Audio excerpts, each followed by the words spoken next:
250 শয্যার জেনারেল হাসপাতাল। দ্বীপ জেলা ভোলার 21 লাখ মানুষের ভরসার এই চিকিৎসা কেন্দ্রটিতে ভোগান্তির শেষ নেই।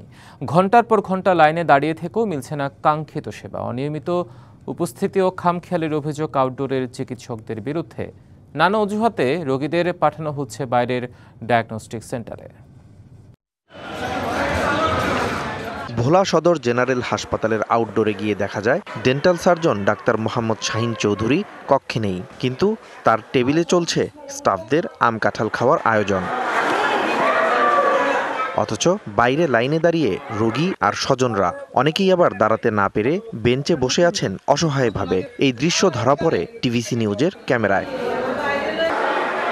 হাসপাতালের বিভিন্ন বিভাগে সময় মতো দেখা মিলছে না চিকিৎসকদের। বহির্বিভাগে ফি দিয়েও দেখানো যাচ্ছে না ডাক্তার। দেখি এটার ভিতরে অন্য লোকেরা ফলফলাদি খাইতেছে, বলতেছে ডাক্তার মিটিং এ গেছে। 1 ঘন্টার উপরে হয়েছে, এখনো পাই নাই ডাক্তার।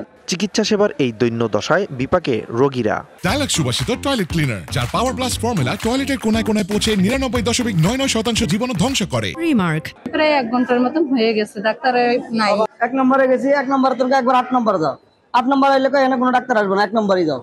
এরকম করে মানে 10 বার গেছি আর আইছি। অন্যদিকে অভিযোগ আছে ডাক্তারের প্রেসক্রিপশনে থাকা পরীক্ষা নিরীক্ষা বাইরে পাঠানোর পেছনে রয়েছে আর্থিক সংশ্লিষ্টতা।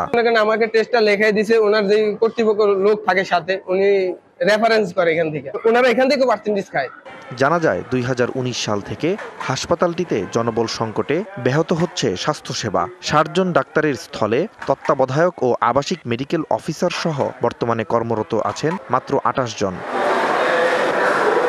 তবে চিকিৎসক সংকট না থাকার দাবি করে হাসপাতালের তত্ত্বাবধায়ক জানান, ডাক্তারদের নিয়মতান্ত্রিকভাবে কর্মস্থলে ফেরাতে পারলে এই সমস্যার সমাধান হবে। এমার্জেন্সি কিংবা আউটডোরে আমাদের চিকিৎসক সংকট নেই বললেই চলে। আমাদের এই ডাক্তারদেরকে শ্যাফলিং করে যদি আমরা নিয়মতান্ত্রিকভাবে ডিস্ট্রিবিউট করতে পারি, তাহলে এই ব্যবস্থাটা হয়তো কিছুটা কমবে। জেলার একমাত্র হাসপাতালটি শিগগিরই সকল প্রতিকূলতা কাটিয়ে রোগীদের যথাযথ সেবা নিশ্চিত করবে, এমন প্রত্যাশা সচেতন মহলের। DVC news desk.